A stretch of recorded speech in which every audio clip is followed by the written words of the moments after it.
चर्चा करने के लिए अभी शर्मा यूथ कांग्रेस के जिला महासचिव मौजूद हैं, जिनके साथ हम चुनावों को लेकर चर्चा करेंगे। जयराम सरकार का 4 वर्षों का कार्यकाल पूरा हो चुका है। हालांकि अब सरकार का पूरा ही कार्यकाल खत्म हो चुका है। आज चुरा विधानसभा क्षेत्र में विक्रमादित्य ने एक विशाल जनसभा को संबोधित किया है।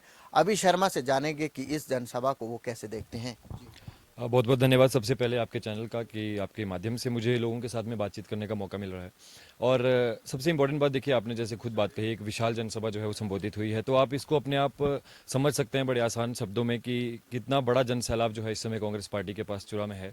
और किस तरह से चुरा के जो इस समय कैंडिडेट हैं कांग्रेस की तरफ से, यशवंत खन्ना जी, वो बहुत भारी बहुमत से इस बार जीतने वाले हैं और विधानसभा में जाएंगे। और आज की जो रैली थी, हर तरफ से अगर आप देखेंगे, हर तरह से कांग्रेस पार्टी की चुरा की जो हमारी कमेटीज़ हैं उनके लिए बहुत बेहतर रही है। हर कार्यकर्ता जो है मनोबल ऊपर हुआ है उनका, क्योंकि विक्रमादित्य सिंह जी को अपनी छवि है, वो बहुत शानदार छवि है। हर युवा के साथ में उनका जिस तरह का मेल जोल है, हर माता हर बहन के साथ में जिस तरह उनकी जो बात करने की टेक्निक जिसे हम कहते हैं, वो बहुत शानदार है। और राजा साहब के आगे पद चिन्हों पर वो चल रहे हैं, इसलिए उनको, राजा साहब को भी आज जितने जनता चुरा की प्यार करती थी उतनी ही प्यार जो है आज राजा विक्रमादित्य सिंह जी को भी मिला है। और पूरी उम्मीद है कि इस रैली के बाद जो है चुरा के हर कार्यकर्ता का जो खून है वो थोड़ा और गर्म होगा। जैसे हंसराज जी कहते हैं, तो जितना जिन लोगों का ठंडा भी पड़ा होगा आज वो भी गर्म हुए हैं, और अब बिल्कुल हाई प्रोफाइल तरीके से जो है इस बार कांग्रेस जो है चुरा विधानसभा से जीत करके अपना विधायक जो शिमला भेजेगी। पार्टियों में उछल कूद दिन प्रतिदिन देखने को मिल रही है। भाजपा पार्टी की बात करें, कांग्रेस की बात करें, कांग्रेस के कुछ लोग भाजपा ज्वाइन कर रहे हैं, व भाजपा के कुछ लोग बीजेपी में जा रहे हैं। उछल कूद को लेकर क्या कहेंगे? और देखिए, उछल कूद को लेकर के सबसे पहले तो मैं व्यक्तिगत बात आपसे करना चाहूँगा, क्योंकि जो लोग आपका इंटरव्यू देखेंगे सबसे पहला सवाल मुझ पर उठाएंगे। सबसे पहले 5 साल तक 6 साल तक लगातार एनएसयूआई के लिए और एनएसयूआई के बाद युवा कांग्रेस के लिए कार्य किया मैंने। और उसके बाद कुछ इस तरह के सिस्टम बने, आप अगर देखेंगे पूर्व विधायक जी थे या बाकी लोग थे, उस समय पे सारी चीज़ें बहुत बेहतर चल रही थी। लेकिन कुछ लोग ऐसे हैं जो इस समय पार्टी को छोड़ करके जा भी चुके हैं और अपना एक तरह का वजूद वो खो चुके हैं। वो लोग उस समय भी खिलाफ थे, और इतना खिलाफ थे उस समय क्योंकि मेंटली एक तो शायद एज कम था और उस वजह से उतना राजनीतिक परिपक्वता ना होने की वजह से बहुत सारी चीज़ें ऐसी थी जिन पर मैं बात नहीं करवाया उस समय। और जब कोई सोल्यूशन ना मिले, कहते हैं छोटा बच्चा जो है उसको अगर आप ज़्यादा दबाएं तो वो बात करना बंद कर देता है। वही चीज़ मेरे साथ में उस समय पे हुई, और मुझे लगा कि अब कोई ऑप्शन नहीं है, और राजनीतिक जो ये एक परिभाषा है ये मेरे लिए बनी नहीं है। एक तरह से मुझे इस तरह का लगा, और मैं बिल्कुल शांत होने के लिए मैंने कांग्रेस पार्टी का दामन छोड़ दिया। जब मुझे कांग्रेस से सस्पेंड किया गया था, यूथ कांग्रेस से, उस समय भी मेरी बिना किसी गलती के सिर्फ पॉलिटिकल लीडर्स ने अपने फ़ायदे के लिए वो सारी चीज़ें करवाई, क्योंकि उस समय पे इतनी पहचान जो थी वो मेरी खुद की थी नहीं कि आप प्रदेश में किसी को जानते हो या फिर किसी को राष्ट्रीय कार्यकारिणी में जानते हो। तो मुझे निकालना उस समय बहुत आसान था। तो जैसे दूध से एक तरह की मक्खी बाहर फेंकते हैं, उस तरह से उस समय कांग्रेस ने मुझे बाहर फेंका था। तो बहुत दुखी था अंदर से। तो इस समय पे इतना डिसीजन मेकिंग अच्छे से नहीं हुआ और भाजपा में चला गया मैं। लेकिन धीरे, क्योंकि वहाँ पर मैं बिल्कुल चुप रहा, 1 साल तक मैंने कुछ बोला नहीं है वहाँ पर। और जब समझ आई, शायद 2-3 दिन के बाद ही मुझे समझ में आ गया था कि गलत बोल दिया मैंने। और उसके बाद में मैं बहुत कोशिश करता रहा कि शांत रहूं मैं अपने आप से, और बिल्कुल शांत था भी। उस समय भी मुद्दे विकास ही थे। भारतीय जनता पार्टी में गया, चुरा में 2 लाइब्रेरीज लाने में शाही चुरा की जनता जानती है सबसे बड़ा हाथ मेरा था। और बाकी जितनी भी विकासात्मक चीज़ें थी, जिसमें हंसराज जी मुझे हर बार पूछते भी थे उस चीज़ के लिए किस तरह से चीज़ें करनी है, और मैं अभी भी चुरा के विकास के लिए ही कार्य कर रहा हूँ। उस समय भी चुरा के विकास के लिए काम कर रहा था।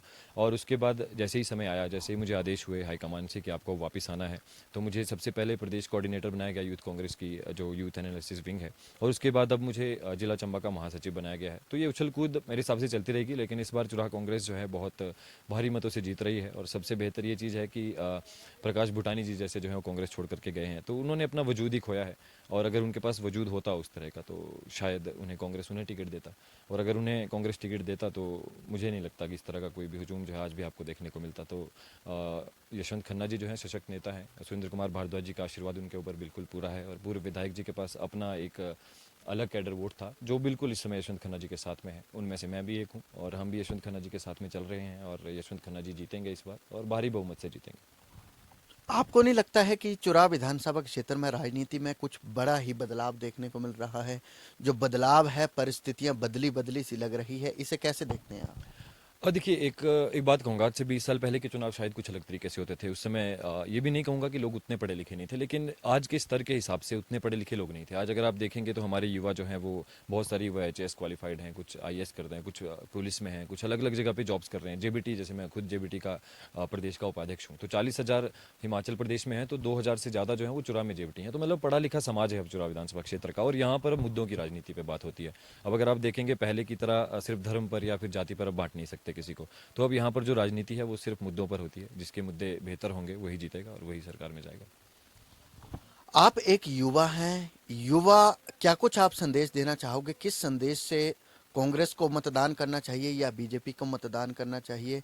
मान लीजिए आप कांग्रेस को मतदान करते हैं, क्या आपकी सोच रहेगी? किस सोच से आप कांग्रेस को मतदान करें? देखिए, डेफिनेटली मैं आपसे ये बात अपने आप से भी डिस्कस करना चाह रहा था, और जो सबसे इंपॉर्टेंट चीज़ है इस बार के युवाओं को मैं संदेश देना चाह रहा हूँ आपके चैनल के माध्यम से, कि इस बार जैसे ही यशवंत खन्ना जी जीतेंगे और इस बार जैसे ही हिमाचल प्रदेश में कांग्रेस पार्टी की सरकार होगी, तो सबसे पहले जिन चीज़ों पर काम किया जाएगा, टूरिज्म है, एजुकेशन सेक्टर है। अभी आप देखेंगे जितने भी स्कूल हैं, अप्रोक्सीमेट मुझे नहीं लगता पूरे चुराह विधानसभा क्षेत्र में एक भी स्कूल ऐसा होगा जहाँ स्टाफ पूरा होगा। कुछ तो ऐसे हैं जहाँ एक भी टीचर नहीं है। उन सारी चीज़ों पर ध्यान दिया जाएगा सबसे पहले, क्योंकि यशवंत खन्ना जी खुद एक अध्यापक हैं और वो समझते हैं कि कितने अध्यापक जो हैं वो ज़रूरी हैं इस समय। और अध्यापकों पर सबसे ज़्यादा ध्यान दिया जाएगा। सबसे ज़्यादा जो खाली स्कूलों में वैकेंसीज़ हैं उन्हें पूरा किया जाएगा। ब्लॉक में जो वैकेंसीज़ होंगी, एसडीएम कोर्ट में जो वैकेंसीज़ होंगी, और ज़्यादा से ज़्यादा कोशिश की जाएगी कि मैक्सिमम टूरिज्म को सपोर्ट किया जाए, क्योंकि एक बहुत बड़ा हब है। अगर मैं बात करूँ चुराह, हम एक टाइम पे मनाली को भी बीट कर पाएंगे जितना मैं मानता हूँ, क्योंकि आप देखेंगे जिस तरह की भौगोलिक परिस्थितियाँ यहाँ पर हैं।